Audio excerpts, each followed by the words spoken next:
depan untuk Indonesia yang lebih gemilang. Marcelino Ferdinand makin menunjukkan taringnya di Inggris. Gelandang serang timnas Indonesia itu kembali dipercaya jadi starter buat Oxford United U21 saat lawan Northampton tahun 18 Februari 2025. Meski nggak nyetak gol, performanya tetap impresif. Laga itu sendiri dimenangkan Oxford United U21 dengan skor tipis 1-0 lewat gol Kaswai Berten di menit ke-70. Lino bahkan hampir mencetak gol di menit ke-59, setelah kerja sama apik bareng Louis Sibli, tapi sayang belum berbuah hasil. Di laga itu, Marcelino hampir main full time sebelum akhirnya ditarik keluar di menit ke-90. Sejak gabung Oxford United dari KMSK Deinze, dia memang sering tampil di tim akademi dan beberapa kali berkontribusi lewat gol atau assist. Tapi di level senior, Marcelino baru dapat kesempatan sekali di ajang Piala FA 2025. Sayangnya, debutnya di kasta kedua Liga Inggris, Championship, belum juga terjadi.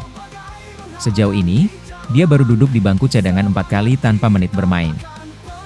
Sementara itu, Oxford United juga baru kedatangan pemain keturunan Indonesia lainnya, Ula Romeni. Striker yang didatangkan dari FC Utrecht pada 5 Januari 2025 itu sudah mencatatkan 4 penampilan bersama tim. Berbeda dengan Marcelino, Romeni langsung dapat tempat di skuad utama Oxford dan mulai unjuk gigi di level senior. Kini, Romeni udah resmi jadi WNI sejak Februari 2025 dan diprediksi bakal debut buat timnas Indonesia pada 20 Maret 2025 melawan Australia di Sydney. Dengan komposisi skuad yang makin kuat, skuad Garuda siap tempur di laga penting kualifikasi Piala Dunia 2026. Tinggal tunggu waktu aja sampai Marcelino dan Romeni bersinar bareng di level tertinggi.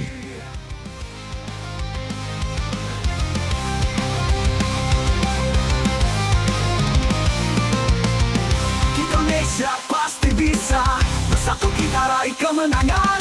Walau badai menghadang di jalan, semangat kita takkan pernah luntur. Indonesia pasti bisa, mari kita wujudkan mimpi-mimpi.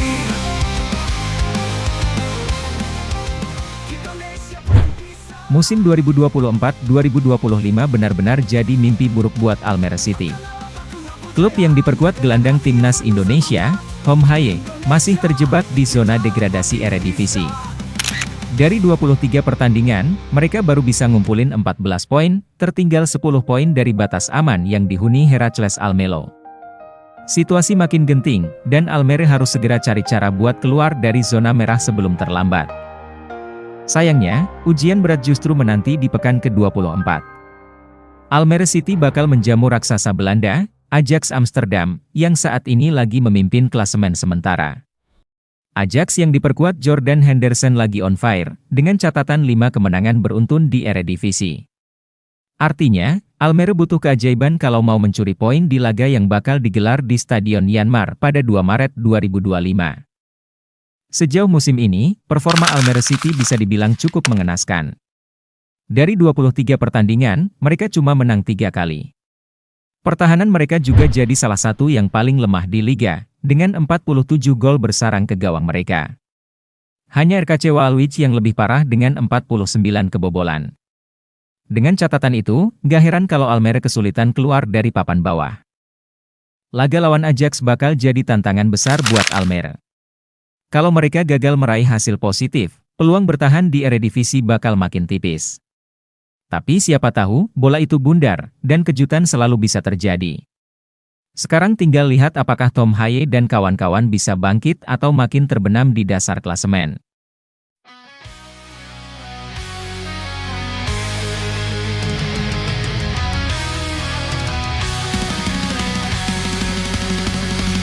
On the field under the sky so wide, we stand as one with strength and pride. From the islands to the city's heart, football's our passion, will never fall apart.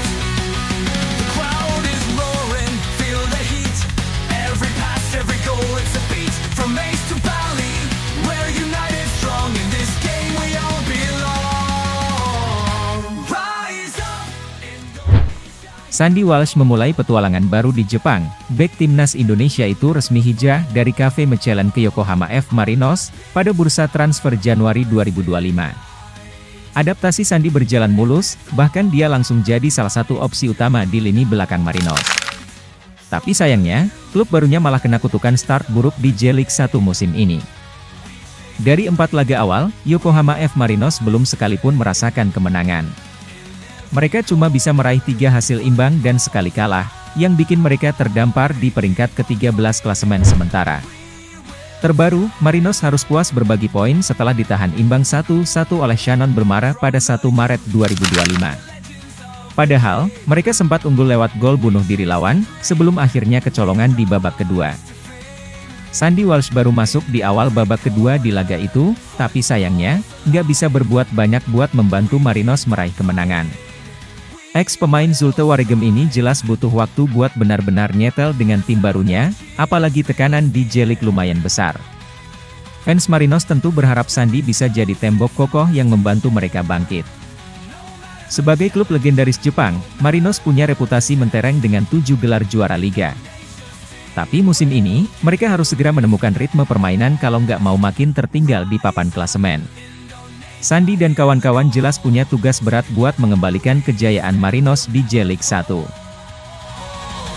the pitch, our hearts ignite.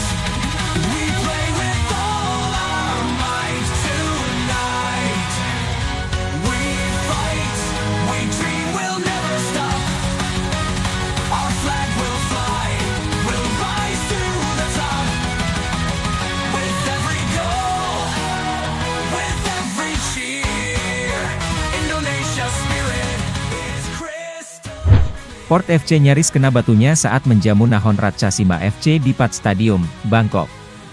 Dalam laga Thai League 1 yang berlangsung 1 Maret 2025 itu, mereka harus kerja ekstra keras buat comeback setelah sempat tertinggal 2 gol lebih dulu. Pemain timnas Indonesia, Asnawi Mangkualam, juga turun di laga ini, masuk menit ke-31 buat menggantikan Sithabo Onla. Awal laga jadi mimpi buruk buat Port FC. Baru 21 menit berjalan, mereka udah kebobolan 2 kali lewat gol Nathanan Biesamrit dan Dennis Murillo. Tertinggal cepat bikin tim kepanikan, tapi untungnya, mereka bisa bangkit di babak kedua dengan performa yang jauh lebih agresif. Port akhirnya sukses membalikan keadaan dengan 4 gol yang bikin publik tuan rumah bersorak. Comeback Port FC dimulai dari gol Tairasak Poe Pimai di menit ke-55, disusul gol penyama kedudukan dari Tanaboon Kesarat di menit ke-67. Momentum makin berpihak ke mereka setelah Poe Pimai mencetak gol keduanya di menit ke-87, sebelum Peradon Chamrat Samee mengunci kemenangan dramatis dengan gol di injury time. Dari nyaris kalah, Port FC malah menang 4-2. Hasil ini penting buat Port FC yang masih bersaing di papan atas klasemen Thai League. Mereka kini ada di peringkat keempat dengan 36 poin, meski masih tertinggal jauh dari Buriram United yang nyaman di puncak dengan 55 poin. Sementara itu, Nahon Ratchasima FC harus puas tertahan di posisi ke-11 dengan 28 poin. Port FC harus terus tancap gas kalau mau bersaing lebih ketat di jalur juara.